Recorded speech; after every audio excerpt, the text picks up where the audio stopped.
1871 Gua, subscribe Penatua. Aku ingin pergi ke planet Kruk-Krok, kata Hansen kepada Iceberg Duke.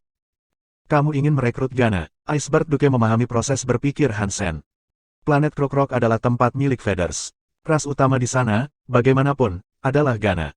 Mereka seharusnya ras yang lebih tinggi, tetapi untuk beberapa alasan, Gana di planet itu telah meninggalkan orang-orangnya untuk bergabung dengan Feathers. Sekarang Feathers telah jatuh, surga suci telah ditutup. Mereka tidak mampu lagi mengurus planet dan ras lain. Planet ini belum diambil alih, tetapi banyak faksi yang berbeda bersaing untuk itu. Banyak yang ingin mengklaimnya. Hansen memutuskan untuk pergi ke planet Kruk-Krok karena komplikasi ras di sana. Gana adalah salah satu ras utama, tetapi ada banyak ras lainnya di sana. Hansen juga ingin mencoba peruntungannya. Jika dia bisa merekrut beberapa Gana, maka itu juga tidak akan terlalu buruk.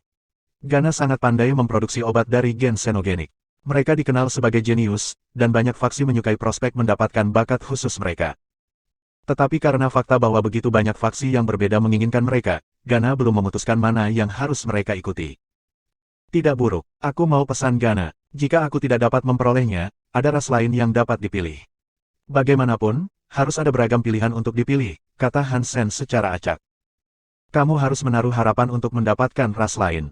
Jangan repot-repot dengan Gana, karena Rebate Gold Jade King kami pergi ke Gana 2 bulan lalu dan tidak dapat merekrut siapapun. Gana terlalu populer di antara ras lain, kata Iceberg Duke. Mari kita lihat dulu. Jika aku cukup beruntung, mereka mungkin bersedia bekerja keras melalui masa-masa sulit bersama aku. Hansen membuatnya terdengar seperti bercanda. Sebenarnya dia tidak memiliki banyak harapan untuk merekrut Gana manapun, dan tujuan utamanya adalah menangkap Wang Yuhang dengan dalih perekrutan. Setelah dia tiba di planet ini, dia baru menyadari betapa rumitnya planet Kruk-Krok sebenarnya. Ada banyak kapal udara dan kapal perang di daerah itu, semuanya milik berbagai faksi terpisah. Mereka masing-masing datang ke sana untuk mencoba merekrut Gana. Melihat bagaimana keadaan di planet Kruk-Krok, jelas ada banyak raja yang diperebutkan. Pesawat terbang Hansen telah diinvestigasi pada saat kedatangan. Saat mereka menyatakan diri sebagai rabat, mereka diberi akses ke planet ini. Jika mereka adalah ras kecil yang tidak terkenal, mereka mungkin tidak akan diizinkan untuk mendarat di planet ini. Jadi, kemungkinan Hansen bertemu dengan Gana manapun untuk mencoba peruntungannya adalah nol. Iceberg Duke membawa Hansen untuk bertemu dengan Raja Giok Emas, tetapi mereka tidak dapat melakukannya. Duke yang keluar untuk menyambut mereka. Kamu adalah murid Knife Queen, dan kamu adalah Iceberg Duke. Aku minta maaf, tetapi majikan aku saat ini tidak tersedia, dan dia tidak bisa datang menemui kamu saat ini. Dia telah mengirim aku ke sini untuk membantu kamu sementara itu. Jika ada yang kamu butuhkan, jangan ragu untuk mengajukan permintaan. Duke pasti terdengar sopan. Terima kasih banyak. Kami datang ke sini untuk merekrut beberapa orang, sebenarnya. Aku ingin tahu apakah kamu memiliki manifest yang mencatat berbagai populasi yang ada di planet Kruk-Krok. Jika kamu dapat memberikan salinannya kepada kami akan sangat berterima kasih, kata Hansen. Itu mudah. Aku pasti akan membuatkan salinannya untuk kamu. Duke mengatakan ini, dan kemudian berkata, apakah kalian berdua berencana merekrut Gana? Itu akan menjadi skenario kasus terbaik, ya, jawab Hansen. Duke tersenyum. Merekrut Gana bukanlah prestasi kecil. Tetap saja, kamu mungkin mencoba keberuntungan kamu. Siapa tahu, kamu mungkin cukup beruntung untuk mengumpulkan beberapa. Petik 2. Terima kasih. Aku menghargai sarannya. Setelah Hansen menerima manifest, dia mengucapkan selamat tinggal. Kalian ingin merekrut Gana? Sangat naif. Bahkan jika Ratu sendiri yang ikut, aku ragu Gana akan bergabung denganmu. Setelah Hansen pergi, Duke berbicara pada dirinya sendiri. Setelah Hansen menerima informasi yang dia berikan, dia mengizinkan Iceberg Duke untuk terus maju dan memeriksa ras yang kurang signifikan. Mereka bisa mencoba merekrut beberapa bangsawan dari mereka. Menilai dari keadaan di planet ini, dia berpikir bahwa tidak mungkin dia mendapatkan anggota Gana. Gana menerima banyak tawaran murah hati dari faksi besar, tidak ada alasan bagi mereka untuk pergi ke tempat yang belum berkembang yang dihuni oleh Baron. Hansen berjalan sendirian, dan dia juga memastikan dia tidak sedang diikuti. Dengan kesendiriannya, dia mendaki ke gunung yang sepi. Dia menemukan sebuah gua, dan setelah mengamankannya, dia berteleportasi kembali ke cagar alam. Hansen menelepon Wang Yuhang dan memberitahunya tentang pergi ke alam semesta Geno. Wang Yuhang sangat senang dengan prospek itu, dan dia memberitahu Hansen bahwa dia akan segera datang. Seluruh aliansi praktis adalah taman belakang Hansen, dan para tukang kebun adalah keluarga Ji. Banyak faksi telah mempelajari keberadaan alam semesta Geno, dan banyak yang memiliki aspirasi rakyatnya untuk menjadi cukup kuat untuk masuk dan mulai membangun tempat bagi keluarga mereka. Tapi belum ada yang bisa pergi. Wang Yuhang telah diberi gen xenogenik Hansen. Dia berhasil mencapai aliansi sebagai manusia, tetapi tanpa bimbingan Hansen, dia kemungkinan besar akan mati jika dia meninggalkan tempat suci sendirian. Tidak ada yang pergi tanpa Hansen membawa mereka. Setelah Hansen dan Wang Yuhang selesai berbicara, Wang Yuhang mengemudikan pesawat untuk menghampirinya. Han kecil, bawa aku ke alam semesta Geno. Aku ingin melihat wanita-wanita dengan telinga kucing. Jika mereka sepanas yang kau katakan. Wang Yuhang berlari ke dalam rumah dengan gembira. Jangan terburu-buru. Kamu dapat melihatnya, tetapi kamu harus tahu bahwa ketika aku membawa kamu, kamu harus mendengarkan aku. Kamu tidak bisa melakukan apapun sendiri, kata Hansen. Tentu, aku akan mendengarkan setiap kata kamu. Kecuali untuk memilih istri dan membuat bayi, tentu saja. Wang Yuhang menepuk dadanya. Ini baik-baik saja, aku tidak ingin terlibat dengan istri dan anak-anak kamu. Hansen kemudian membawa Wang Yuhang ke planet Kruk-Rok, tetapi Wang Yuhang belum memakan banyak gen xenogeneik. Dia juga belum lama bergabung dengan aliansi. Dia masih belum bisa menghasilkan baju besi Geno. Jadi, Hansen tahu dia harus memberi manusia lebih banyak gen untuk menghasilkan itu, pertama dan terutama. Hansen membawa Dewi Kematian dan koki wanita naga juga. Mereka mampu menghasilkan armor Geno mereka di dalam gua. Lady Chef telah tinggal di rumah Hansen di aliansi. Dia bertanggung jawab atas dapur di sana, jadi dia bisa menggigit lebih banyak gen xenogenik daripada kebanyakan rekan Hansen. Dewi Kematian telah makan cukup banyak, jadi dia siap untuk menghasilkan baju besi Geno kapan saja. Dia bisa menembakkan panah seketika, jadi dia adalah orang yang cukup menakutkan untuk berada di sekitar aliansi. Ketika dia tinggal di rumah tua Hansen, dia telah menembakkan panah dan merobohkan banyak bangunan. Rumah keluarga baru Hansen berada di kota. Akan menjadi berita buruk jika dia bangun dalam suasana hati yang buruk dan memutuskan untuk merobohkan gedung dengan hujan panah. Jadi, Hansen ingin membawanya ke alam semesta Geno untuk mencegah kecelakaan yang tidak menguntungkan saat dia pergi. Dewi Kematian dan Nyonya Chef menghasilkan baju besi Geno mereka di dalam gua.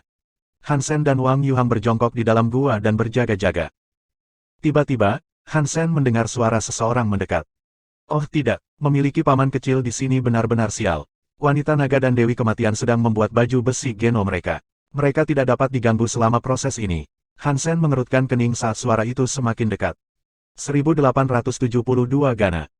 Masuklah ke sana dan pastikan Dragon Lady dan Menger terlindungi. Hansen berbicara dengan Wang Yuhang dengan volume rendah. Wang Yuhang tahu bahwa dia saat ini lebih lemah dari rata-rata orang biasa di alam semesta Geno. Tidak ada gunanya bergaul dengan Hansen, jadi dia melakukan apa yang diperintahkan dan kembali ke gua. Hansen berjongkok tepat di luar pintu masuk gua. Dia mengumpulkan seikat tanaman merambat dan rumput untuk menyembunyikan dirinya, sementara dia mengawasi daerah sekitarnya. Hansen akhirnya melihat dua bayangan muncul di jalan setapak menuju gua. Salah satunya memiliki tubuh bagian atas manusia dan tubuh bagian bawah ular. Itu tampak seperti ular betina. Dia menggerakkan tubuhnya, mendekat.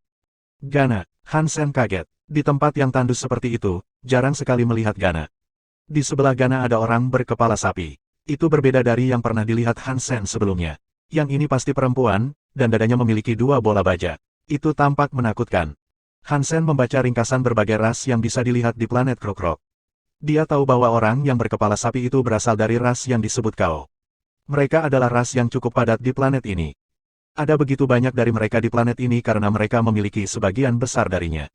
Meskipun Gana mengendalikan planet ini, jumlahnya lebih rendah. Tidak jarang melihat Kao sebagai bawahan Gana, tapi ini terlihat sedikit berbeda dari biasanya. Gana dirantai, dengan tangan terikat erat di borgol. Kao di belakangnya memiliki tombak, dan itu diarahkan tepat ke punggung Gana. Sepertinya Gana adalah seorang tahanan. Gia, apa kamu tahu apa yang kamu lakukan? Wanita Gana terus bergerak, tapi dia terlihat marah saat berbicara. Nona Guna, aku tahu persis apa yang aku lakukan. Kamu bernilai banyak uang, dan setelah aku menjual kamu, aku bisa membuat hidup bahagia untuk diri aku sendiri di planet manapun yang aku pilih, kata wanita Kao dengan dada baja itu. Gia, aku tidak menyangka kau orang seperti ini. Kami membesarkanmu, dan kami memperlakukanmu seperti keluarga. Dan sekarang ini yang kamu lakukan. Kamu hanya akan menjual aku. Kamu berdarah dingin. Guna menggigit bibirnya saat dia berbicara. Keluarga, berhenti berpura-pura tidak masuk akal. Kamu Gana selalu memperlakukan kami Kao seperti budak. Kami hanyalah sesuatu yang dapat menghasilkan susu untuk kamu. Kami memberi kamu segalanya, dan apa yang kita dapatkan sebagai imbalan. Ujian, izinkan aku memberitahu kamu sekarang, itu tidak ada artinya. Gia tersenyum dingin. Guna terus menggigit bibirnya, dan dia tidak merespon. Namun, Gia berbicara lagi, berkata, dan jangan berani-berani kamu melakukan trik apapun. Jika kamu melakukannya, aku jamin kamu akan menderita. Petik 2. Kepada siapa kamu menjual aku? Guna bertanya. Tidak masalah, ini hanya ras yang bisa membayar banyak. Setelah itu, Gia mendorong Guna. Pindah, pergilah ke gua itu sekarang. Pembeli akan segera datang. Petik 2. Hansen masih berjongkok di tanaman merambat. Dia pikir dia mengalami cukup banyak kemalangan, mengetahui bahwa gua itu seharusnya menjadi tempat perdagangan. Hansen tidak mengucapkan sepatah kata pun. Dia baru saja menghapus semua jejak kehadirannya dan tetap terselubung di antara tanaman merambat.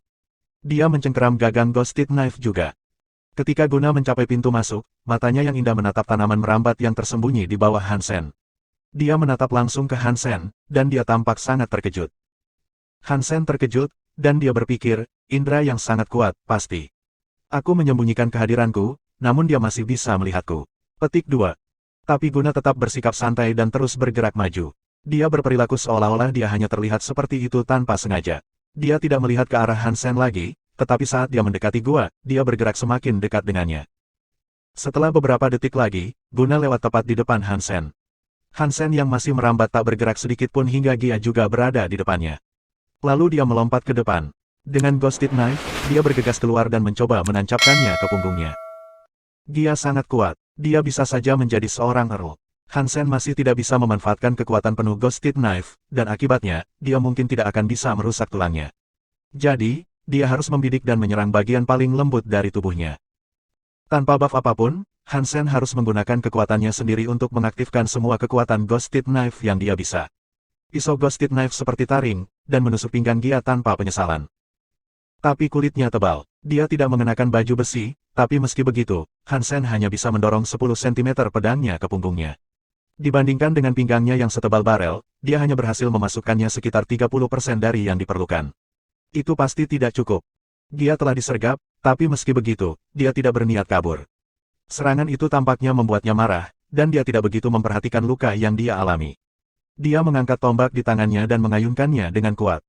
Tombaknya panjangnya 3 meter, dan batangnya setebal lengan manusia. Bagian atasnya memiliki nyala api yang anehnya menyerupai bentuk sapi. Ayunannya menakutkan untuk dilihat, dan tampaknya akan merobek atmosfer menjadi dua. Cermat, jangan menyentuh kekuatan klakson. Dia brilian dalam hal menghancurkan baju besi. Teriak Guna dari dalam gua. Hansen tidak berencana untuk bertarung. Dia melompat beberapa meter ke belakang dan menghindari terkena api sapi. Pang! Gia meleset, dan bebatuan di samping Hansen dipatahkan oleh nyala api itu. Hilang membuat Gia semakin marah, dan dia datang ke Hansen untuk tindak lanjut. Guna saat ini berada di dalam gua, dan dia tidak bisa lari. Dia tidak mengkhawatirkan Gia, karena kau berfokus untuk membunuh penyerangnya, Hansen. Gia tidak menyangka Hansen adalah pembeli, karena pembeli belum mendapat informasi lokasi perdagangan. Dia tidak tahu mereka ada di sini. Jika dia memang milik pembeli, tidak masuk akal jika pembeli akan mengirim seseorang yang begitu lemah. Jika seseorang memiliki banyak uang untuk membeli Gana, kemungkinan besar mereka adalah Duke atau Marquise. Salah satunya bisa membunuh Gia dengan mudah. Gia bingung, tapi tombaknya tidak ragu-ragu. Kekuatan tanduk yang dia pegang datang bergegas menuju Hansen lagi. Hansen membimbing Gia ke pintu masuk gua. Dia telah berlari terlalu jauh, dan dia pikir Gia akan berhenti mengejarnya karena Guna. Hansen takut Guna akan menjelajah terlalu dalam dan merusak proses leveling Dragon Lady dan Menger. Wang Yuhang juga ada di sana, tapi dia lebih lemah dari orang biasa yang paling rendah. Bahkan dengan Guna dirantai, kemungkinan dia mengalahkannya hampir tidak ada. Hansen dan Gia sama-sama berencana untuk bertarung tepat di tempat mereka berada. Guna melihat Hansen, dan dia dapat menentukan bahwa dia lemah dan tidak lebih dari Viscount. Dia berharap Gia akan membunuhnya dengan cukup cepat.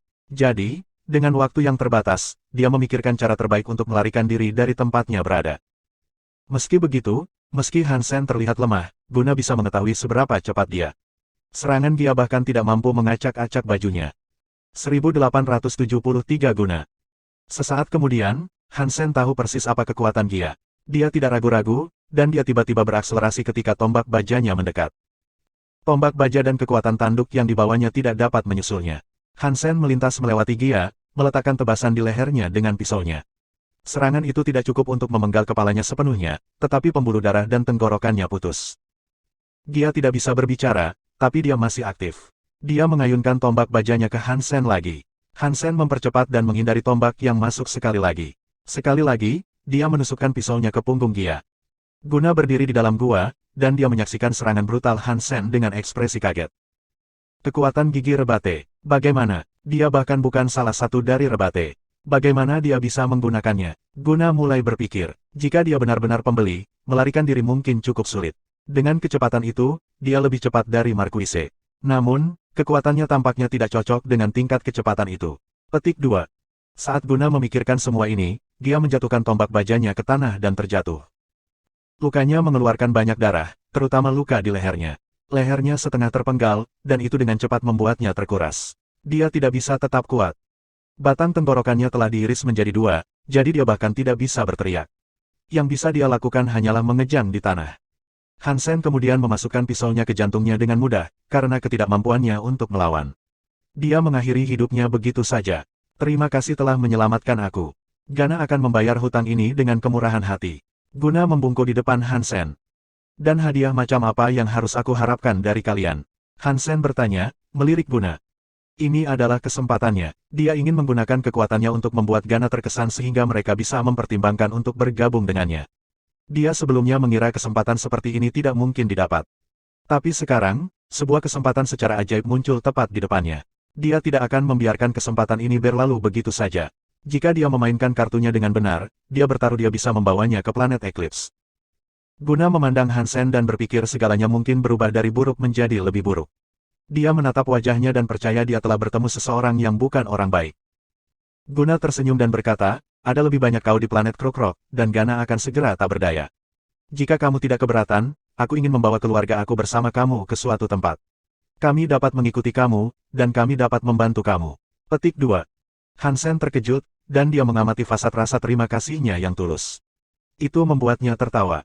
Bisakah kamu membawa kami bersamamu? Guna terlihat serius. Aku bisa membawamu, tapi hanya kamu. Lupakan keluargamu. Kami miskin, jadi kami tidak bisa mengurus terlalu banyak orang. Hansen tersenyum. Guna terlihat sangat tulus, meski terlihat sangat cemas. Jangan khawatir, kami memiliki banyak tabungan, dan kami dapat memberikan semuanya kepada kamu. Berjanjilah kau bisa membawa kami ke tempat yang bagus. Petik 2. Hansen tidak repot-repot berbicara dengan Guna lagi. Dia telah melihat banyak orang jahat di masa lalu, dan jauh lebih banyak di luar sana dengan niat yang lebih buruk daripada Guna. Dia tahu orang macam apa dia sebenarnya. Hansen mendekatinya, lalu mengeluarkan sesuatu untuk menutup mulutnya. Wajah Guna berubah ketika dia melihat ini, dan dia buru-buru mencoba berkata, aku punya cara bagimu untuk menemukan banyak Gana yang mau mematuhimu. Lepaskan aku. Hansen tidak berhenti, dan selotip itu mendekat ke mulutnya. Dia melanjutkan dengan berkata, aku putri pemimpin. Kamu akan menemui banyak masalah jika membawa aku bersamamu. Dan di atas semua itu, aku tidak tahu cara memproduksi obat. Kamu tidak akan berguna bagi aku, percayalah pada kata-kata aku untuk itu. Jika kamu memberi aku kesempatan, aku bisa meminta 5 apoteker untuk kamu bawa dengan aman. Petik 2. Ceritakan lebih banyak. Hansen cukup tertarik untuk mendengar lebih banyak, dan dia agak terkejut dia telah bertemu dan menyelamatkan putri pemimpin itu hanya secara kebetulan. Baik, kata Guna, kamu adalah penyelamatku. Jika kamu menerima aku kembali, ayah aku pasti akan memberi kamu layanan dari 5 apoteker. Petik 2. Aku akan memberimu satu kesempatan lagi. Hansen menatap Guna dengan dingin. Guna menggigit bibirnya dan berkata, kamu bisa merekam video aku, dan memeras ayah aku untuk mendapatkan layanan. Minta bantuan beberapa orang, dan dia pasti setuju. Petik 2. Hansen pergi ke depan dan menutupi M-nya out. Dia mengangkatnya dan meninggalkan gua, bahkan saat dia berjuang. Hansen tidak akan memeras pemimpin Gana. Gana dianggap sebagai raja di planet ini, jadi akan sangat mudah bagi mereka untuk melacak keberadaan Hansen. Dan jika Gana menemukannya, banyak elit dari ras lain akan melakukan yang terbaik untuk menyelamatkan Guna, semua dengan harapan mendapatkan lebih banyak kepercayaan Gana. Para elit pasti akan menemukan diri mereka dipanggil seperti Jade Gold King dulu. Hansen hanya ingin membawanya kembali ke planet Eclipse. Tidak ada yang bisa dia atau keluarganya lakukan setelah dia. Sana, Gana hanyalah ras kecil yang tidak terkenal, dan yang terkuat di antara mereka hanyalah satu raja. Mereka tidak akan berani menjelajah ke Narol Moon. Bahkan jika raja mereka pergi ke sana, kecil kemungkinan dia akan kembali. Rebate itu juga membutuhkan apoteker seperti Gana. Itu kejam, ya, tapi itu juga kebenarannya. Gana dikenal karena kemampuan mereka, bukan kekuatan mereka. Sebelum Hansen keluar dari gua, dia melihat Nyonya Naga, Menger, dan Wang Yuhang berjalan keluar. Apakah kalian berevolusi untuk kedua kalinya? Hansen bertanya pada Nyonya Naga dan Menger. Mereka mengangguk, dan itu membuat Hansen lega. Dia berkata, Menger, ikuti aku. Wanita naga dan paman bisa berjalan bersama. Kapalku ada di selatan, jadi Dragon Lady bisa pergi dan mendaftar. Aku juga akan mengundang paman. Petik 2. Setelah diskusi mereka, Nyonya Naga dan Wang Yuhang pergi lebih dulu. Guna tampak kesal, dan Hansen berpikir tentang bagaimana dia bisa menyelundupkan kembali ke kapal. Faksi memata-matai satu sama lain. Jika dia membawa salah satu Gana kembali ke kapal, dia akan terlihat sangat curiga. Tapi saat Hansen berpikir, Little Invisible muncul. Ia melompat ke atas kepala Guna dan kemudian menghilang lagi. Anehnya, Guna juga menghilang. Dia menjadi benar-benar tembus pandang seperti makhluk itu, dan sama sekali tidak terlihat seperti dia berdiri di tempatnya. Kerja bagus, Little Invisible. Hansen senang, dan dia tidak menyangka makhluk kecil itu memiliki kekuatan semacam itu. 1874 Kehancuran Gana, Subscribe Penatua. Hansen membawa Guna kembali ke kapal dan mengamankan tempat untuk menger. Hansen mengira Iceberg Duke akan dapat mengumpulkan beberapa bangsawan selama ketidakhadirannya, bahkan jika mereka hanyalah baron. Namun, segala sesuatunya tidak berjalan seperti yang dia harapkan. Terlalu banyak faksi di sana dengan keinginan untuk merekrut Gana. Mereka semua memiliki ide yang sama dengan Hansen juga. Bahkan jika mereka tidak dapat merekrut Gana, tidak ada yang mau pulang dengan tangan kosong. Banyak faksi telah mencoba mengamankan layanan dari seorang baron, dan sangat sedikit baron yang akan menerima aspirasi rendah dari faksi yang masih muda seperti Hansen. Mereka menginginkan kelompok besar, dan kelompok besar dengan senang hati memilih mereka. Bahkan jika mereka ingin bergabung dengan Rebate, kemungkinan besar mereka akan bergabung dengan Gold Jade King sebagai gantinya. Hansen sudah lama pergi, tapi meski begitu, tidak ada baron yang direkrut. Tidak lama kemudian, Nyonya Naga membawa serta Wang Yuhang. Para pekerja di kapal sangat senang melihat baron datang bergabung dengan mereka. Tetapi Nyonya Naga meminta agar Wang Yuhang ikut dengannya, dan jika tidak, dia tidak akan meminjamkan jasanya kepada mereka. Jika ini adalah planet lain yang berperang, Barons tidak dapat mengajukan tuntutan seperti itu. Namun dalam keadaan ini, jika perekrut tidak memenuhi permintaan tersebut, mereka tidak akan banyak berhasil.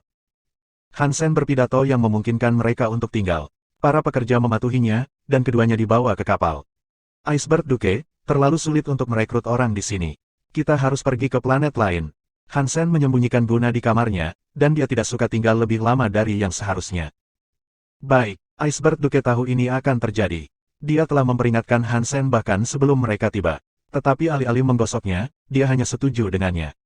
Ketika kapal mulai terbang, banyak kapal udara tiba-tiba mulai mengelilinginya. Jantung Hansen melonjak di dadanya, dan dia berpikir, apa terjadi sesuatu? Apakah mereka melihat aku menyelinap Guna ke dalam pesawat? Sepertinya aku tidak bisa melakukan hal-hal buruk dan berharap bisa lolos begitu saja. Aku hanya ingin bantuannya, bukannya aku akan menyakitinya. Karma menggigitku kembali dengan cukup cepat. Petik 2. Hansen terus khawatir tentang kemungkinan terungkap. Dan jika ini benar, dia bertanya-tanya bagaimana dia bisa hidup. Hansen melihat ada banyak kaos di pesawat itu. Jadi, Iceberg Duke keluar dan berbicara dengan pemimpin mereka. Iceberg Duke, apa yang mereka inginkan? Hansen bertanya, setelah dengan gugup menunggunya kembali. Iceberg Duke memberikan undangan pada Hansen, dan kemudian dia berkata, aku tidak mengharapkan ini, tapi Gana sebenarnya dikendalikan oleh kau sekarang. Kau ingin menjual beberapa, jadi, mereka mengundang kami ke pelelangan. Petik 2. Betulkah? Bagaimana mereka mengaturnya? Hansen sekarang tahu bahwa bukan hanya Guna yang ditangkap. Seluruh penduduk Gana kemungkinan besar telah menjadi tahanan. Menilai dari situasi saat ini, aku khawatir hanya kau yang bisa melakukan ini dengan Gana. Fraksi lain tidak bisa mencoba, karena mereka diawasi. Jika mereka menyerang, yang lain pasti tahu, kata Iceberg Duke. Kau itu sedang melakukan lelang. Mereka benar-benar berpikir bahwa setelah pelelangan selesai, mereka dapat mengambil uang yang mereka kumpulkan dan pergi. Hansen mengangkat bibirnya. Mungkin mereka mengalami kerusakan otak. Atau mungkin mereka punya pendukung yang kuat. Terlepas dari itu, ini bukan urusan kami. Lagi pula, kamu kekurangan dana untuk ikut serta dalam lelang semacam itu. Iceberg Duke mengetahui keadaan keuangan Hansen. Hansen praktis bangkrut. Dia belum memproduksi cukup bahan dan gen xenogenik untuk dijual. Dia juga telah membawa sebagian besar dari apa yang mereka kumpulkan kembali ke Suaka untuk memberi makan keluarga dan teman-temannya. Karena itu, dia tidak punya apa-apa untuk dilelang. Mungkin aku harus pergi, supaya aku setidaknya bisa mempelajari satu atau dua hal. Hansen berpikir jika dia pergi sekarang, itu akan terlalu jelas.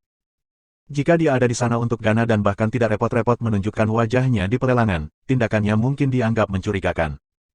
Jika Gana telah dikalahkan dan tidak dapat melindungi diri mereka sendiri, tidak ada yang akan mengira Guna ada di sana, dan rahasianya akan aman. Hansen mengira dia akan mengikuti pelelangan untuk setidaknya menjaga dirinya agar tidak menimbulkan kecurigaan. Kembali ke kamarnya, Hansen menggunakan mode tersembunyi. Dia tidak akan mengizinkan suara atau video dikirim ke luar kamarnya. Dia juga membiarkan Little Invisible melompat dari kepala Guna. Tempat tidurnya berwarna-warni ruangan, dan di sanalah Guna muncul. Tubuhnya diborgol ke tempat tidur, dan mulutnya disumbat. Hanya ekornya yang bisa bergerak. Biarkan aku pergi. Jika ada yang tahu bahwa aku di sini, kamu akan sangat mati. Guna terlihat sangat marah. Izinkan aku memberikan kabar buruk dan kabar baik. Kabar buruknya, nah, semua Gana sudah menjadi tawanan. Dan besok, semuanya akan dilelang. Berita bagus, kamu tidak harus pergi ke pelelangan ini dan menghadapi perbudakan. Kamu akan menjadi milikku, kata Hansen. Tidak mungkin, kamu tidak bisa berbohong padaku. Mata Guna terbuka lebar. Tidak mungkin, lalu bagaimana kamu bisa ditangkap oleh Gia? Hansen mengeluarkan undangannya dan menunjukkannya padanya. Dia diikat, tapi ekornya bebas. Dengan itu, dia membuka undangan itu dan menatapnya dengan mata lebar yang menolak untuk menutup. Para pengkhianat itu, Guna tampak semakin marah. Kamu beruntung karena tidak dijual. Ikuti aku dan aku akan memperlakukan kamu dengan baik. Aku berjanji bahwa kamu tidak akan menghadapi perlakuan budak. Hansen tersenyum. Apa yang kamu mau dari aku? Guna terlihat agak bingung saat dia bertanya pada Hansen. Tidak ada, aku di sini hanya untuk merekrut. Kamu harus tahu aturan rabatnya, kata Hansen, sepertinya mengalihkan topik pembicaraan dengan tiba-tiba. Guna melihat ke arah Hansen dan bertanya, tapi kamu bukan rabat. Kamu adalah orang luar, jelas. Aku pikir itu lebih dari jarang bagi orang luar untuk mengumpulkan anggota untuk sebuah faksi. Menurut aku hanya sedikit yang melakukan hal semacam ini. Aku tidak berpikir kamu salah satu dari mereka. Petik 2. Berita usang, Nona, aku adalah murid Knife Queen. Dia pemimpin kelompok kelinci. Tentu saja aku punya izin untuk merekrut orang di sini. Hansen tersenyum, lalu melanjutkan dengan berkata, ketika aku naik ke kapal, apakah kamu tidak melihat rabat di sekitar? Apakah kamu tidak melihat rasa hormat dan kesopanan yang mereka tunjukkan kepada aku? Petik 2. Knife Queen telah mengambil orang luar sebagai murid. Guna hampir tidak bisa mempercayainya. Percaya atau tidak, itu tidak masalah bagiku. Setelah itu, Hansen berbaring di tempat tidur di sebelahnya. Apa yang sedang kamu lakukan? Guna terkejut, dan dia ingin menghindarinya. Tapi dia diikat di tempat tidur, dan dia tidak bisa bergerak. Apalagi yang akan aku lakukan selain tidur? Hansen sedang berbaring di tempat tidur, dan dia menatap Guna saat dia berbicara. Jangan berani-berani, aku lebih suka bunuh diri. Menggigil di punggung Guna saat matanya bertemu dengan tatapan Hansen. Dia telah mendengar banyak balapan di luar dirinya yang cukup sakit. Hansen tersenyum dan meraih rahangnya. 1875 Nona Suci Gana. Jangan sentuh aku, aku akan. Guna masih muda, jadi tubuhnya sudah mulai bergetar. Hansen membelai pipinya, dan dia merasa itu sangat lembut dan halus. Kemudian, dia menarik jari-jarinya ke belakang dan berkata, jangan khawatir. Aku tidak tertarik pada makhluk yang tidak dapat meregangkan kaki mereka. Aku tidak bisa membiarkan orang lain melihat kamu, itu saja. Jadi, untuk saat ini, semuanya harus tetap seperti itu. Saat kita berada di bulan sempit, kamu bisa tidur dimanapun kamu mau. Petik 2. Setelah itu, Hansen menutup matanya dan tidur. Akhirnya, setelah menyadari Hansen benar-benar ada di sana untuk beristirahat. Guna akhirnya merasa lega, tapi malam itu, Guna mendapati dirinya tidak bisa tidur sekejap pun. Dia berbaring terjaga, memikirkan segala macam hal. Segalanya terjadi begitu cepat. Dia telah diculik oleh Hansen, sementara anggota keluarga dan rasnya dijadikan barang untuk dilelang. Berpikir tentang keluarganya dan nasibnya sendiri berada di tangan orang lain, Guna mulai menangis. Keesokan paginya, Hansen bangun dan melihat Guna menatapnya dengan mata sangat merah. Dia mengerutkan kening dan berkata, mengapa kamu menatapku seperti itu? Aku tidak melakukan apa-apa. Petik 2. Hansen berharap Guna bisa menjadi pekerja yang baik untuknya di planet Eclipse. Dia tidak ingin memulai hubungan yang buruk. Apakah kamu benar-benar ingin merekrut aku sebagai anggota? Mata Guna tidak bisa berhenti berkedip. Sepertinya dia ingin melihat benar melalui Hansen. Untuk apa lagi aku membutuhkanmu? Aku tidak tertarik pada Xenogenik. Hansen bangkit, mengabaikan mata merah Guna saat dia berbicara. Apakah kamu akan pergi ke pelelangan? Guna bertanya. Iya, Hansen tidak perlu menyembunyikan apapun. Guna mengertakkan gigi dan berkata, ayo tukar. Jika kamu membantu aku mendapatkan Gana, aku akan mematuhi kamu tanpa pertanyaan. Aku akan rajin bekerja untukmu di Narrow Moon. Petik 2. Kedengarannya kesepakatan yang cukup adil, tapi aku tidak punya dana. Aku hanya pergi ke sana untuk pertunjukan. Aku tidak berencana membeli apapun. Kamu tahu Gana sangat mahal, bukan? Lelang akan menjadi gila. Orang-orang akan membuang banyak uang. Hansen merosotkan bahunya. Aku punya cara. Guna berbicara hanya setelah berpikir sejenak. Hansen memandang Guna dan berkata padanya, kalau begitu, beritahu aku. Jika tidak terlalu rumit, aku mungkin bisa menerima tawaran itu. Petik 2. Iceberg Duke dan Hansen pergi ke pelelangan. Itu diatur di sebuah istana yang indah, di mana Gana pergi untuk berdoa. Sekarang, telah menjadi rumah lelang untuk menjual Gana. Melihat patung Gana, Hansen menghela nafas dan berpikir dalam hati, sepertinya berdoa kepada Tuhan tidak ada gunanya. Tuhan membantu mereka yang membantu diri mereka sendiri, kurasa. Petik 2. Ada banyak elit yang menghadiri pelelangan, dan mereka semua duduk di meja. Tak satu pun dari mereka tampak lemah. Salam, dari Iceberg dan Hansen. Iceberg Duke mengajak Hansen untuk bertemu dengan Gold Jade King. Raja Giok Emas adalah pria yang tampan, dan bulu kelincinya semuanya emas. Dia tampak sangat mulia, hampir seperti dewa suci. Selain itu, Hansen juga mengira dia terlihat sangat akrab. Sekarang dia memikirkannya, Earl Rebate yang dia kalahkan di Festival Dewa Bulan terlihat sangat mirip. Kamu murid Knife Queen, mata emas Raja Giok Emas menatapnya. Iya, senang bertemu kamu, Pak, kata Hansen dengan sopan. Dia tidak ingin menyinggung Gold Jade King. Jika dia benar-benar ingin membeli Gana, dia membutuhkan kekuatan Raja Giok Emas untuk melakukan itu dan masih membuatnya kembali ke bulan sempit. Kekuatan gabungan Hansen dan Iceberg Duke cukup lemah. Bahkan jika mereka mengamankan Gana, mereka dapat dengan mudah dirampok. Gold Jade King mengangguk dan berkata, cari tempat duduk dan duduk. Iya, Hansen dan Iceberg Duke menjawab pada saat yang sama, dan kemudian mereka menemukan meja dengan kursi yang tersedia. Ada ruang di samping meja Raja Mas Giok, tapi dia tidak mengundang mereka untuk duduk bersamanya. Akibatnya, mereka tidak melakukannya. Hansen mencelupkan jarinya ke dalam segelas air dan menggunakannya untuk menulis di atas meja. Iceberg Duke, Earl bertelinga emas di Festival Bulan. Apakah mereka berhubungan? Iceberg Duke melihatnya, dan juga wafalan di atas meja. Gao Ji adalah putra ke-17 Raja Giok Emas. Itu tidak baik. Jika sesuatu terjadi pada kita di sini, menurutmu apakah dia akan membantu kita? Hansen merasa tertekan, mendengar ini. Sulit untuk dikatakan. Raja Giok Emas mungkin memiliki banyak anak, tetapi dia mencintai Gao Ji di atas yang lain. Setelah kamu mengalahkan Gao Ji seperti yang kamu lakukan, tidak mengherankan jika dia kesal. Yang terbaik, semua hal dipertimbangkan, kamu tidak memulai masalah di sini. Iceberg Duke selesai menulis. Hansen menghela nafas, dan dia berpikir, aku juga tidak ingin membuat masalah di sini. Tetapi jika aku tidak membeli Gana itu, Guna tidak akan pernah menuruti aku. Aku perlu memikirkan tentang ini. Petik 2. Beberapa menit kemudian, aula lelang dipenuhi orang. Banyak dari kau sibuk melayani orang-orang yang datang ke pelelangan. Raja manapun yang hadir kemungkinan besar bisa membunuh setiap kau di sana, jadi tidak diperlukan aturan. Ada seorang kau yang terlihat seperti Gia, dan dia naik ke atas panggung. Hansen tidak bisa membedakan perbedaan antara masing-masing kau. Baginya, mereka semua terlihat sama. Dada mereka seperti bola basket, dan yang terkecil seperti bola. Bukankah mereka punya laki-laki? Hansen bertanya-tanya. Setelah kau mengucapkan beberapa patah kata, mereka mengeluarkan Gana yang telah dibungkus dengan rantai. Setelah penjelasan singkat tentang identitas Gana, penawaran dimulai. Raja khawatir, berharap tidak ada yang mencoba mencurinya. Mereka membiarkan bawahan mereka menyebutkan tawaran mereka untuk mereka. Dengan cepat, Gana pertama dibeli dengan harga tinggi. Dan kemudian, satu persatu, lebih dari Gana dilelang. Raja Giok Emas membiarkan Duke di sebelahnya melakukan perintahnya, tetapi dia tidak dapat memperolehnya. Hansen merasa ada sesuatu yang salah. Gana diperlakukan seperti produk, tetapi mereka terlihat terlalu tenang.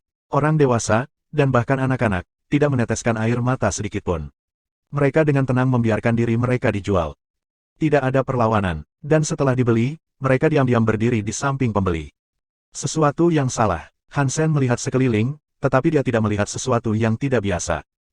Yang berikutnya yang akan dijual adalah Bunda Suci Gana. Sementara makhluk berkepala sapi diperkenalkan, seorang wanita Gana dibesarkan.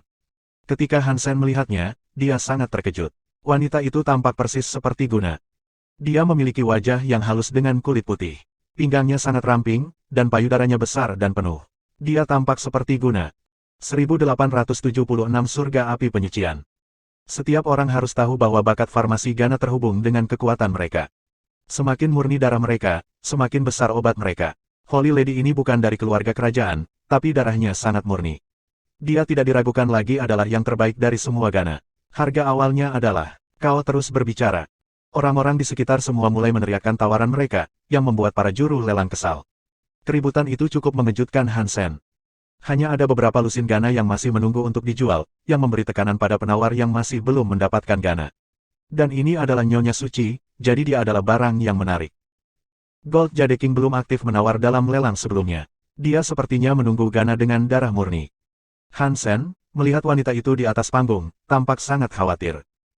Wanita itu dirantai, dan ekor ularnya diikat agar dia bisa berdiri dan tidak jatuh. Dia tampak benar-benar tanpa emosi. Matanya terpejam, memperlihatkan bulu matanya yang panjang.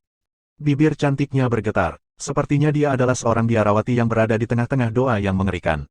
Suara di sekitarnya tidak bisa membuat ekspresinya goyah. Ada sesuatu yang salah. Hansen melihat sekeliling lagi. Gana yang telah dibeli semuanya melakukan hal yang sama. Mereka telah menutup mata, dan mereka sedang berdoa. Tidak peduli bagaimana Hansen memandang mereka sepertinya sedang berdoa. Bahkan cara mereka menggerakkan mulut menyarankan hal ini. Suara mereka tenang, dan Hansen hampir tidak bisa mendengar mereka. Mereka tidak menggunakan bahasa yang sama, jadi Hansen tidak yakin apa yang mereka katakan. Raja, Gana menggumamkan sesuatu. Apa yang mereka lakukan? Hansen memberitahu Gold Jade King. Dia merasa sangat gugup tentang itu semua. Raja Giok Emas memandang Gana dan berkata, ini adalah bahasa Gana. Mereka berdoa untuk bantuan Tuhan mereka. Jika elit dewa mereka ada di sini, doa mereka mungkin benar-benar membantu. Tapi elit itu sudah lama mengkhianati Gana, dan mereka mungkin tidak menanggapi doa itu. Petik 2. Raja Giok Emas kembali mengabaikan Hansen dan menawar wanita itu. Banyak raja adalah elit, dan mereka tidak takut. Meskipun berada di sana berbahaya, mereka tidak berhenti. Mereka akan mencoba mengambil sumber daya apapun yang mereka bisa terlebih dahulu. Hansen tidak sekuat itu, dan dia takut dengan apa yang mungkin terjadi. Dia mendengarkan kata-kata Raja Giok Emas dan menjadi lebih gugup. Iceberg Duke, ayo pergi, kata Hansen, berdiri. Mengapa? Iceberg Duke bisa merasakan ada yang salah, tapi tidak dengan kejelasan yang bisa dilakukan Hansen. Hansen tidak punya waktu untuk menjelaskan. Dia pergi dan berkata, aku tidak nyaman. Ayo jalan dan bicara, oke. Iceberg Duke bingung, tetapi dia masih berdiri dan mengikuti Hansen keluar dari aula. Namun, sebelum mereka berhasil keluar, wanita yang dijual di atas panggung mengangkat suaranya. Tanpa emosi, dia berseru, hati seperti kaca, tubuh seperti cermin, jatuh ke neraka dan menjadi debu. Jika hati memiliki surga, barulah kamu akan bebas. Petik 2. Jika hati memiliki surga, barulah kamu akan bebas. Gana yang berdoa mulai membuka mata mereka. Suara mereka berteriak selama proses lelang. Diam, seorang penjaga kaum memukul salah satu gadis itu. Dia tidak berusaha menghindari serangan itu, dan dia membiarkan cambuk itu mengenai dia. Wajah cantiknya dirusak oleh kehadiran sebuah tanda. Gadis yang dipukul mengabaikan serangan itu, dan dia terus berbicara. Aku sudah menyuruhmu diam, bukan? Penjaga kaum memukulnya lagi. Kulit seputih saljunya terbelah, dan darah mulai mengalir ke seluruh tubuhnya. Namun, wanita itu masih mempertahankan penampilan sucinya. Dia bernyanyi bersama Gana lainnya, tidak peduli dengan luka yang dideritanya. Sepertinya bukan dia yang berdarah. Raja seperti Raja Emas Giok sekarang mulai merasa seolah-olah ada sesuatu yang salah. Karena mengira mereka kuat, mereka tidak percaya bahwa mereka punya alasan untuk mundur. Gana terkuat yang ada tidak lebih dari seorang duke, jadi mereka tidak berpikir mereka harus takut. Mereka juga tidak harus melepaskan Gana yang telah mereka beli. Tiba-tiba, patung di aula itu tiba-tiba mengeluarkan suara kaca. Patung itu retak, dan retakan itu melingkari seluruh patung. Sebuah lempengan batu besar jatuh dari patung itu. Itu diikuti oleh yang lain, dan lainnya, dan lainnya. Ketika bebatuan jatuh, mereka mengungkapkan sesuatu yang emas dari dalam patung. Ada sesuatu di dalam patung Gana itu. Semua orang kaget, melihat ke arah patung itu. Ledakan. Ada terlalu banyak retakan di seluruh patung, dan akhirnya menyebabkannya pecah seperti kaca. Semua batu itu jatuh, menampakkan patung emas di dalamnya. Patung Dewi Gana itu tampak seperti guna juga. Seperti yang dilakukan wanita di atas panggung. Ekor ular dari patung yang menjadi hidup merayap perlahan ke depan dan ke belakang. Lantai mulai naik sebagai lengan bengkok yang tak terhitung jumlahnya. Mereka tampak seperti lengan iblis dari neraka. Sang Dewi tidak melihat ke bawah. Tangannya terangkat, dan matanya menatap ke langit. Dia terlihat sangat suci. Melihat patung Gana yang aneh itu, Raja Giok Emas dan yang lainnya semua tercengang. Seorang duke sangat ketakutan, dia berteriak, surga api penyucian. Ini adalah benda Dewa Gana. Mengapa itu ada di sini? Petik 2. Bunuh Gana ini, kita tidak bisa membiarkan mereka mengaktifkan surga api penyucian. Beberapa bangsawan berteriak. Beberapa orang mulai kabur, tetapi sudah terlambat untuk melakukannya. Langit di atas aula bersinar emas. Kamu tidak dapat melihat bintang-bintang atau galaksi tinggi di atas. Tempat itu benar-benar gelap gulita. Mesin-mesin itu berhenti. Langit di atas cerah, tapi cahayanya tidak mencapai tanah. Hanya patung emas Gana yang menerangi aula. Segala sesuatu yang lain gelap, itu tampak seperti neraka. Seseorang mengeluarkan senjata dan membunuh Gana tepat di sebelahnya, tetapi ketika Gana mati, cahaya mereka diserap oleh patung itu.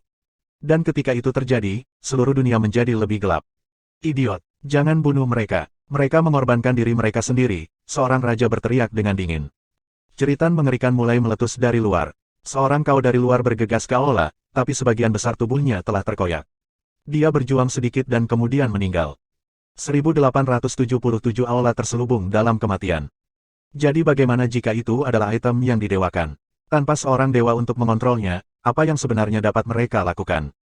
Seorang raja bertanya, suaranya keras. Tubuhnya terlihat sangat cerah. Dia membawa bawahannya dan seorang Gana keluar aula. Lampu baptisnya menembus kegelapan, menerangi bagian luar aula. Para bangsawan di tempat kerjanya mengikutinya. Mereka melakukan perjalanan melalui kegelapan, ingin kembali ke kapal mereka. Tapi sebelum mereka bisa sampai jauh, lengan aneh mulai menggeliat keluar dari tanah. Mereka menangkap orang-orang yang melintasi kegelapan, dan bahkan Gana.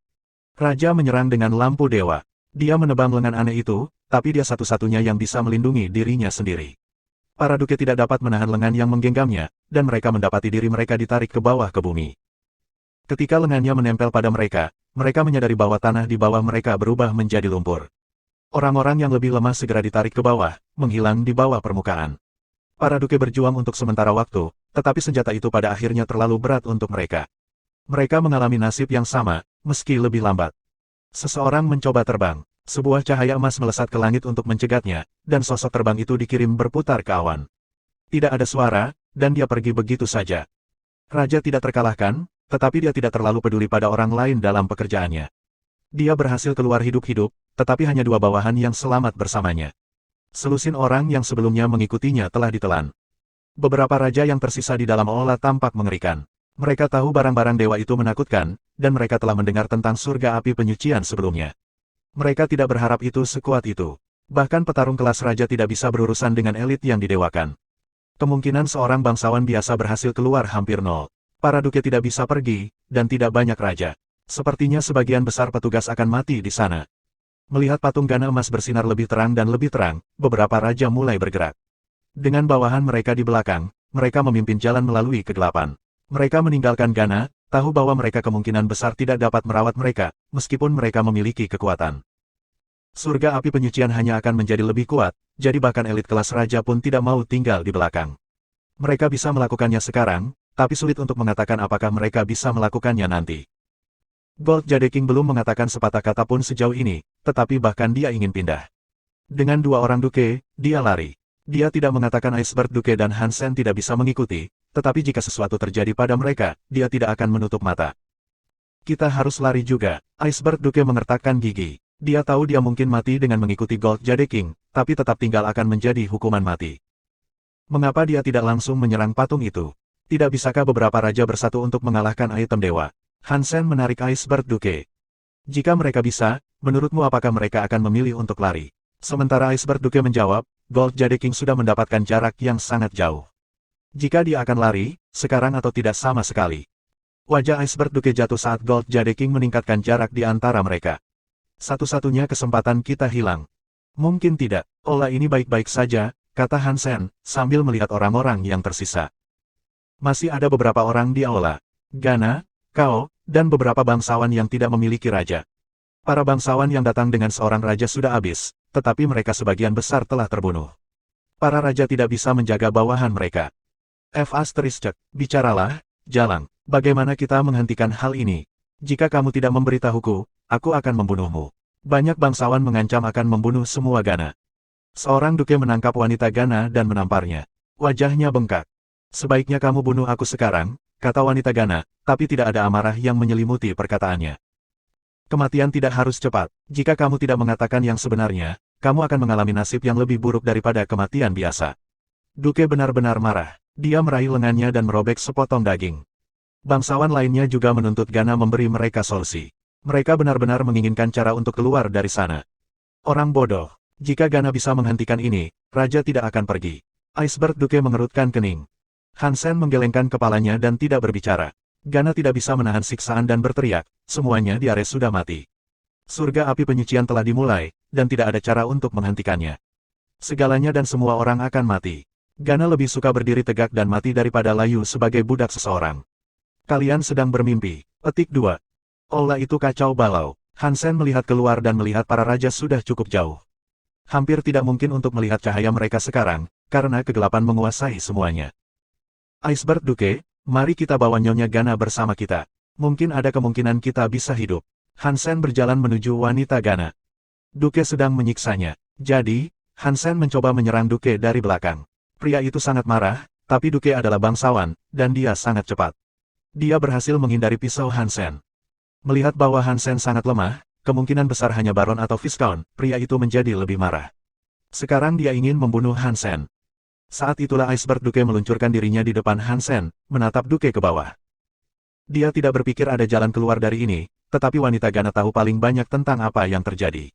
Memiliki dia bersama mereka tidak akan merugikan. Jadi, mungkin ada peluang. Iceberg Duke, apa artinya ini?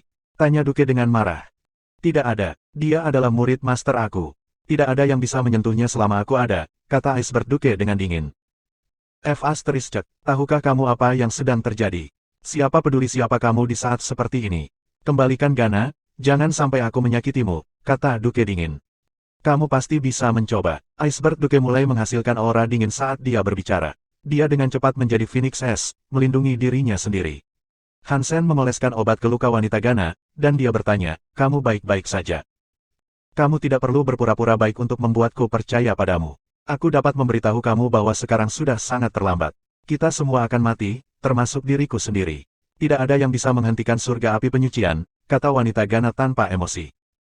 Hansen memandang musuh Iceberg Duke, dan dia melihat para bangsawan lainnya tidak melihatnya. Dia diam-diam mengeluarkan sesuatu dari sakunya. Dia membiarkan Gana melihatnya, dan dia berkata, apakah kamu tahu apa ini? 1878 Purgatory Beas. Ketika Nyonya Suci Gana melihat barang yang dipegang Hansen, wajahnya berubah total. Dia menatap Hansen dengan mata cantik dan berkata, dari mana kamu mendapatkan ini? Guna memintaku untuk menyelamatkanmu, tapi aku khawatir aku terlalu lemah. Tapi sekarang aku mungkin punya kesempatan itu, kata Hansen dengan dingin. Nyonya Suci Gana memandang Hansen dan berkata dengan dingin, jangan coba-coba membodohiku. Kau menangkap Guna dan mencuri batu Gana darinya, bukan? Petik 2. Hansen memegang tablet kecil. Itu terlihat sangat kuno. Di satu sisi terdapat tulisan Gana, dan penggambaran Dewi Gana di sisi lain. Sebelum Hansen datang ke pelelangan, Guna telah memberikannya padanya. Dia mengatakan kepadanya bahwa barang itu akan memungkinkan dia untuk membeli Gana apapun yang dia inginkan, dan Gana tidak punya pilihan selain setuju.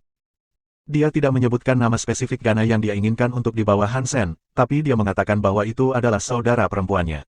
Dia juga memberitahu Hansen bahwa dia akan tahu siapa orang itu begitu dia melihatnya.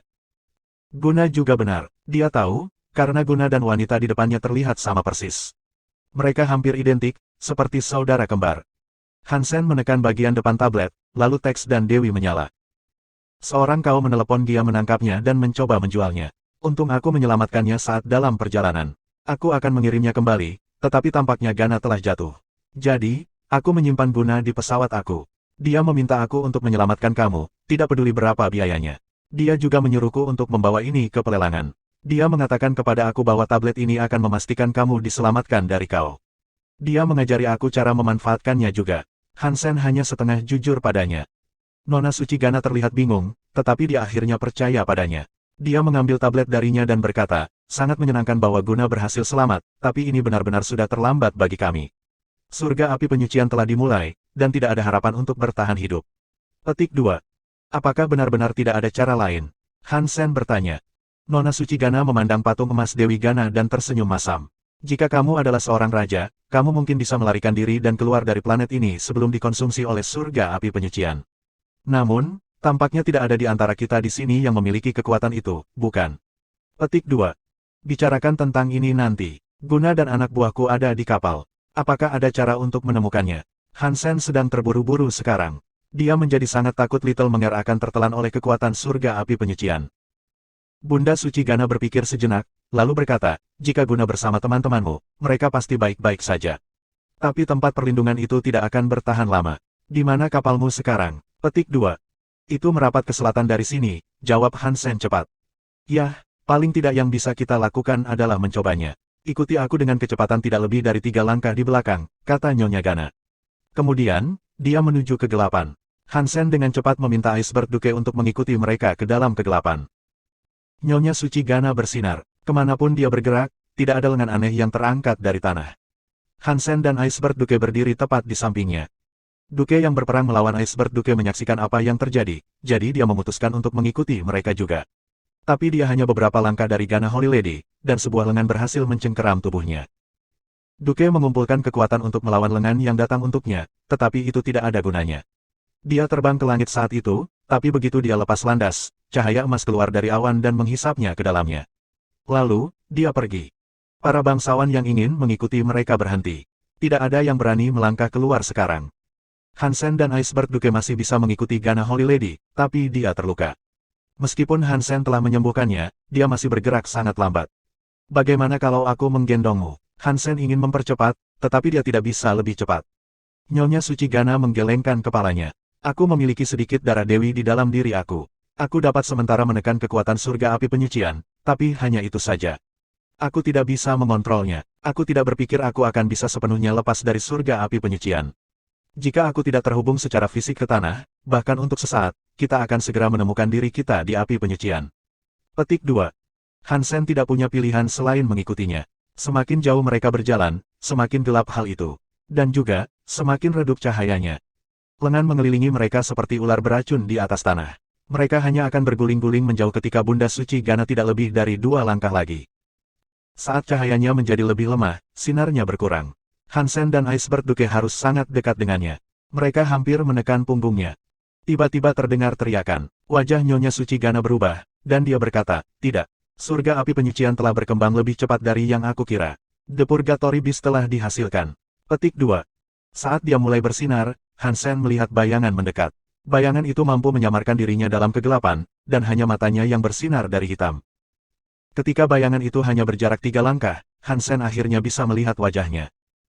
Itu adalah binatang hitam dengan 2 kepala, dan itu tampak seperti anjing neraka. 2 kepalanya menatap mereka dengan kejam.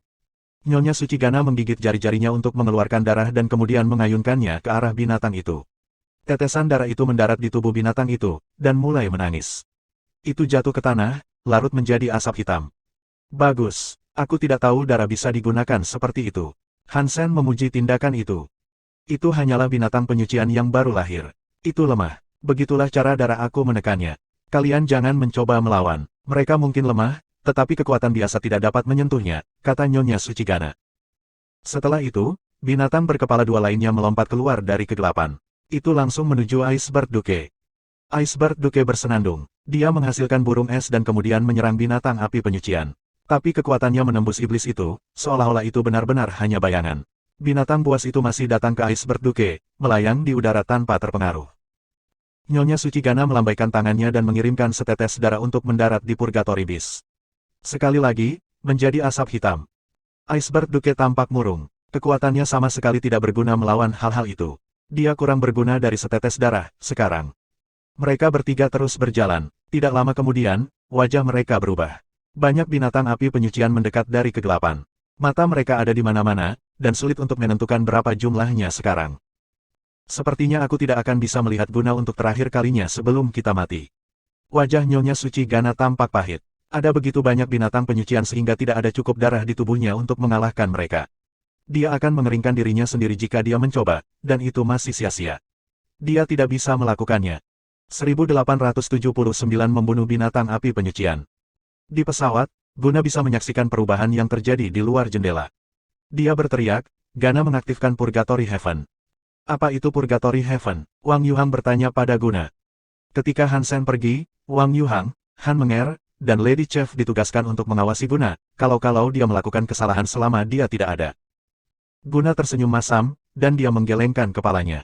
Sepertinya Gana tidak bisa diselamatkan. Itu bagus, aku kira, kita semua akan mati di sini. Tidak ada yang akan hidup sekarang. Petik 2. Saat Guna berbicara, suara datang dari luar. Wang Yuhang ingin melihat apa yang sedang terjadi, tetapi sebelum dia mencapai pintu, sebuah lengan terangkat dari lantai. Itu mengejutkan Wang Yuhang, dan dia dengan cepat melompat ke meja terdekat. Apa-apaan itu? Wang Yuhang bisa melihat lengan yang sama itu mulai muncul di seluruh lantai. Hanya tempat tidur yang tidak memiliki tangan, jadi dia melompat ke sana untuk keselamatan dirinya. Han Menger dan Lady Chef juga pergi ke tempat tidur. Lady Chef mengeluarkan parangnya dan mencoba meretas tangannya. Tapi tidak lama kemudian salah satu tangannya dipegang. Untungnya, Lady Chef bisa mundur dengan cepat. Jika tidak, dia akan ditarik ke depan dan mati. Apa itu tadi? Tolong jangan beritahu aku, bahwa kamu tidak tahu, Wang Yuhang bertanya pada Guna.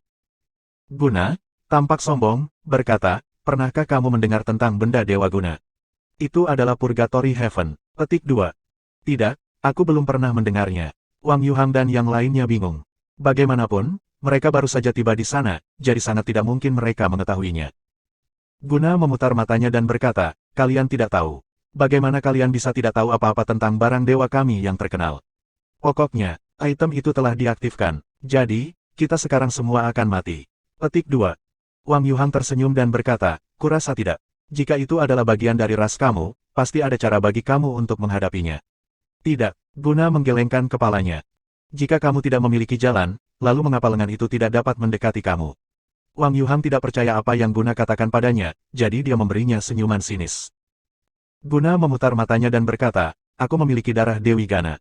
Jadi, aku bisa menahannya sebentar. Ini tidak terlalu efektif. Purgatory Heaven baru saja dimulai, jadi ini sedikit menguntungkan aku. Namun, ketika Purgatory Beast datang, aku jamin itu tidak akan berguna. Petik 2. Purgatory Beast. Wang Yuhang bertanya. Guna tidak repot-repot menjawab, dan kemudian, mereka mendengar suara geraman di dalam ruangan. Saat geraman datang, wajah Guna berubah, dan sinarnya meningkat untuk menerangi ruangan dengan pancaran yang lebih hangat. Seekor binatang hitam dengan dua kepala merangkak keluar dari tanah. Lantai kapal tidak lagi terbuat dari paduan. Itu seperti lumpur. Sekarang, dia tidak perlu lagi menjelaskan apa itu Purgatory Beast.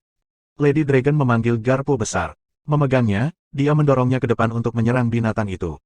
Garpu itu menembus tubuhnya, dan seolah-olah dia mencoba memotong bayangan. Binatang buas itu masih datang. Percuma saja kamu melakukan itu. Purgatory Beast telah dihasilkan oleh item yang didewakan. Ini masih awal, jadi mereka relatif lemah sekarang. Tapi meski begitu, mereka memiliki kekuatan dewa. Kekuatan biasa tidak akan menyakiti mereka sedikitpun. Petik 2. Sebelum Guna selesai berbicara, panah hitam terbang ke kepala binatang itu. Binatang itu menjerit saat anak panah itu menembus daging bayangan tubuh. Kekuatannya begitu kuat, makhluk itu dijepit ke tanah dan meledak. Potongan-potongan binatang itu kemudian larut menjadi asap hitam. Mata Guna terbuka lebar, dan dia memandang wanita berpakaian hitam itu. Dia mencoba menggerakkan bibirnya untuk berbicara, tetapi kata-kata tidak bisa keluar. Han Menger baru saja membunuh Purgatory Beast. Dan tidak lama kemudian yang lain muncul. Han Menger menembakkan panah hitam dan meledakkan kepala Purgatory Beast berikutnya yang muncul dengan sendirinya. Ada apa dengan wanita ini? Dia hanyalah seorang baron. Bagaimana dia bisa membunuh Purgatory Beast? Meskipun Purgatory Beast ini lemah, ia masih membutuhkan elit kelas raja untuk membunuhnya. Mereka lahir dari kekuatan benda yang didewakan. Guna terperangah, menyaksikan Han Menger membunuh Purgatory Beast dengan panah. Tidak ada binatang buas yang bisa muncul di ruangan dalam waktu lama, karena masing-masing dibunuh oleh Han Menger. Tidak heran dia disebut Dewi Kematian. Hanya Han Sen yang bisa bersaing dengannya. Wang Yuhang berbicara dengan penuh kasih, setelah melihat Purgatory Beast terbunuh begitu cepat. Dia memberinya acungan jempol juga. Di jalanan, Han Sen, Iceberg Duke, dan Gana Holy Lady dikelilingi oleh Legiun Purgatory Beast. Tubuh Iceberg Duke dipenuhi dengan kekuatan es, dan dia melemparkan iceberg yang menakutkan untuk mencoba membekukan semua binatang itu. Tetapi burung-burung yang sedingin es itu menembus tubuh binatang itu dan tidak melukai mereka sama sekali. Itu bukan karena burung es miliknya tidak kuat, binatang purgatori terlalu berlevel tinggi. Tak seorang pun tanpa kekuatan khusus dapat merusak mereka. Rupanya, Iceberg Duke tidak mampu melakukan ini. Dia tidak dapat menyerang Purgatory Beast.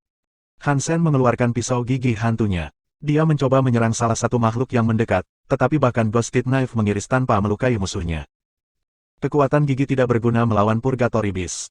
Kecuali Ghosted Knife telah diaktifkan sepenuhnya, seperti ketika dia berada di Istana Raven, itu adalah alat yang tidak berguna untuk digunakan. Pisau itu hanya diaktifkan saat itu karena gagak matahari terlalu kuat. Purgatory Beast ini tidak sekuat itu, dan baunya seperti kematian. Dan karena ini, kekuatan sebenarnya dari Ghosted Knife tidak dapat diaktifkan. Nyonya Suci Guna terus mengayunkan tangannya. Dia membuang darah untuk menyerang dan mengakhiri binatang buas, tapi dia tidak bisa melakukan ini selama itu. Ada batasan berapa banyak darah yang bisa dia pisahkan. Dia tidak bisa menangani semuanya. Gana tahu banyak tentang kematian, jadi dia tidak kecewa dengan kemungkinan kematian. Namun, yang membuatnya sedih adalah tidak bisa melihat Guna untuk terakhir kalinya. Hansen mengumpulkan kekuatannya sendiri. Dia menggunakan Godlight dari Jadeskin, yang ada di kelas Viscount, tapi itu masih belum cukup untuk menangani para bis. Saat Hansen mengerutkan kening dan berpikir, dia mendengar suara tembakan. Seseorang lapis baja berkulit putih dengan 2 revolver muncul, berulang kali menarik pelatuknya. Setiap peluru keluar untuk menyerang Purgatory Beast, mengubah setiap peluru menjadi kepulan asap hitam. 1881-nya cara untuk keluar, subscribe Penatua. Tubuh mantra digerakkan dengan mundurnya pistol. Dia terus menembakkan senjatanya tanpa penundaan, saat moncong berkedip menyalakan ujung laras dengan api. Tidak lama kemudian semua binatang api penyucian sebelum mereka terbunuh. Yang lainnya keluar dari kegelapan, langsung menuju ke arah mereka. Hansen merasa tertekan, tetapi spell tampak seolah-olah dia benar-benar bersenang-senang. Mantra memiliki amunisi tak terbatas, dan itu semua didasarkan pada kekuatan Hansen. Tembakannya menghabiskan banyak energinya, tapi bisa membunuh binatang api penyucian dengan imbalan beberapa energi adalah perdagangan yang lebih dari adil. Ayo pergi, aku berharap Guna dan orang-orang di kapal baik-baik saja. Hansun mendesak Gana. Ketika Gana mendengarnya memanggil, sepertinya dia tersentak dari linglung. Dia masih terlihat shock. Dia belum pernah melihat persenjataan Geno seperti mantra sebelumnya. Dia tidak percaya persenjataan Geno Baron memiliki apa yang diperlukan untuk menjatuhkan binatang api penyucian dengan mudah. Tidak ada waktu baginya untuk memikirkan masalah ini sekarang, tentu saja. Jadi, dia mulai bergerak. Kemanapun dia pergi, lengannya menghilang. Mantra terus menembak ke arah Purgatory Beast yang merangkak keluar dari tanah di sepanjang jalan mereka. Tak satu pun dari makhluk itu bisa mendekat. Iceberg Duke tampak berkonflik dengan ini juga. Ini adalah pertama kalinya dia melihat persenjataan Geno Hansen. Dia telah mendengar Yisha mengatakan bahwa persenjataan Genonya adalah sesuatu yang istimewa, tapi ini menghancurkan semua harapannya. Itu di luar imajinasinya. Mantra tampak seperti makhluk hidup yang hidup. Itu bukan sekadar persenjataan. Hal paling menakutkan tentang itu semua adalah bahwa kekuatan Iceberg Duke sendiri tidak dapat menimbulkan kerusakan pada binatang buas. Tapi persenjataan ini bisa. Itu berarti kekuatan mantra harus menjadi sesuatu yang sangat istimewa. Berapa banyak rahasia yang dimiliki orang ini. Tidak heran jika Ratu menerimanya sebagai murid. Aku jelas meremehkan dia, dan dia juga. Aku selalu bertanya-tanya mengapa dia menerima seseorang yang awalnya tampak tidak berguna. Iceberg Duke berpikir dalam hati. Mereka bertiga bekerja sampai ke selatan. Untungnya, mereka tidak perlu pergi terlalu jauh. Dan di sepanjang jalan, spell dengan rajin melindungi mereka. Tidak lama kemudian mereka menemukan diri mereka berdiri di tenda pesawat. Menger, wanita naga, paman kecil, apakah kalian masih di sana? Hansen berteriak ke pesawat itu. Namun, pesawat itu dilapisi seluruhnya dalam kegelapan, dan suaranya tidak dapat menembus kegelapan yang menghalangi. Dia tidak mendapat tanggapan. Tak ada gunanya berteriak dari sini. Di mana guna? Aku ingin melihatnya untuk yang terakhir kali, kata Gana, saat mereka semua naik ke kapal. Beberapa saat kemudian, lebih banyak Purgatory Beast mulai muncul sekaligus. Meskipun Guna memiliki kekuatan yang sama dengan adiknya, darahnya mungkin akan mengering sebelum membunuh mereka semua dalam gelombang itu. Gana bahkan tidak memiliki banyak harapan untuk bertahan hidup. Dia mengharapkan yang terburuk. Hansen menunjuk ke arah yang harus dia tuju, dan Gana pergi berlari. Tidak ada satu orang pun di pesawat yang bisa mereka lihat sejauh ini. Para kru mungkin telah dimusnahkan oleh kegelapan. Hansen gugup, dan dia khawatir sesuatu yang buruk mungkin terjadi pada Menger. Dia mendesak Gana untuk melewati kapal lebih cepat. Gana terluka parah, dan dia tidak bisa pergi terlalu cepat. Dia mencoba melaju secepat yang dia bisa, tetapi akhirnya, lukanya semakin lebar dan mulai berdarah. Dia telah kehilangan cukup banyak darah hanya karena berurusan dengan Purgatory Beast sebelumnya, jadi kakinya gemetar saat dia berjalan. Dia tampak seolah-olah dia hampir jatuh. Ada semakin banyak Purgatory Beast di sekitar. Dan sementara spell bisa membunuh mereka semua, Hansen mendapati dirinya kelelahan. Akhirnya, Hansen sampai di kamarnya. Pintunya tertutup, jadi dia merasa sangat gugup. Dia telah meminta yang lain untuk mengawasi Guna selama ketidakhadirannya, dan dia tidak tahu apakah mereka telah melakukan bagian mereka. Jika mereka terlalu jauh dari Guna, kemungkinan besar mereka akan mati. Menarik napas dalam-dalam, Hansen menendang pintu hingga terbuka. Spell mengangkat senjatanya dan membidik ke dalam ruangan. Di dalam ruangan, wanita berambut hitam itu menarik busurnya ke pintu. Ayah, Han Menger melihat Hansen, tapi dia tidak menurunkan busurnya. Dia memecatnya. Suara mendesing. Panah hitam melesat melewati wajah Hansen dan melubangi Purgatory Beast yang menyelinap di belakangnya. Pang, pang, pang. Mantra menembakkan senjatanya ke arah binatang buas yang muncul di seberang ruangan. Apakah kamu baik-baik saja? Hansen senang melihat mereka semua aman dan sehat. Dia membawa Gana ke kamar. Mengapa kamu mengharapkan kami mendapat masalah? Dengan Menger di sini, dia terus menembak setiap anjing yang muncul. Dia bersenang-senang, kurasa. Wang Yuhang tersenyum. Guna, saudara, Gana dan Guna berpelukan satu sama lain. Saat mereka berkumpul, pancaran cahaya mereka meningkat. Itu mencegah lengan untuk bertelur di setengah ruangan. Namun, kegelapan masih memiliki purgatori bis yang berkeliaran di dalamnya. Darah Guna dan Gana tidak berguna seperti sebelumnya. Kita bisa menyimpan obrolan untuk nanti. Apakah kamu punya cara bagi kita untuk melarikan diri dari planet Krok-Krok? Kita semua berada di pesawat yang sama di sini, bisakah kamu memberitahu kami cara pergi? Hansen bertanya pada Gana dan Guna. Hansen dan Wang Yuhang dapat dengan mudah menggigit kembali ke tempat suci, tetapi naga Nyonya dan Menger memiliki persenjataan Geno. Mereka dilarang kembali ke tempat suci. Itu tidak mungkin. Kami bukan penguasa Purgatory Heaven. Kita bisa mengaktifkannya, mungkin, tapi kita tidak bisa mengendalikannya. Ini mungkin berhenti setelah seluruh planet dikonsumsi, kata Gana. Guna mengertakkan gigi. Aku mungkin punya satu cara untuk keluar dari ini, tapi aku tidak yakin apakah itu akan berhasil. Pernahkah kamu memperhatikan bahwa semuanya berjalan agak buruk di sini? Beritahu kami, sekarang, meskipun tampaknya tidak akan berhasil, kita harus mencoba apapun yang kita bisa, kata Wang Yuhang. Guna memandang Gana dan berkata, kakak, apakah kamu menggunakan mantra untuk mengaktifkan Purgatory Heaven? Petik 2. Gana mengangguk. Dia juga tidak tahu apa yang akan disarankan Guna. Setelah itu, Guna berkata, jika kamu mengaktifkan mantranya, itu artinya kita benar-benar memiliki gen Dewi Gana. Kita adalah garis keturunannya. Petik 2. Kalian adalah Gana, jadi tentu saja kalian berdua memiliki darah Dewi, kata Wang Yuhang. Buya menggelengkan kepalanya. Tidak juga, kami adalah ras tua. Ketika Gana menyalakan lentera kami di Aula Geno, 10.000 lampu lainnya belum dinyalakan. Tidak perlu memperebutkan posisi pada saat itu. Kami tidak memiliki elit yang didewakan pada saat itu. Kami tidak mendapatkannya sampai nanti, dan orang itu kemudian dikenal sebagai Dewi Gana. Tidak semua Gana memiliki darah Dewi. Petik 2. Buya memandang Guna dan berkata, itu tidak berguna bahkan jika kita memiliki darah Dewi. Itu sangat lemah, dan kita hanya Viscounts. Tidak mungkin kita bisa mengendalikan Purgatory Heaven. Petik 2.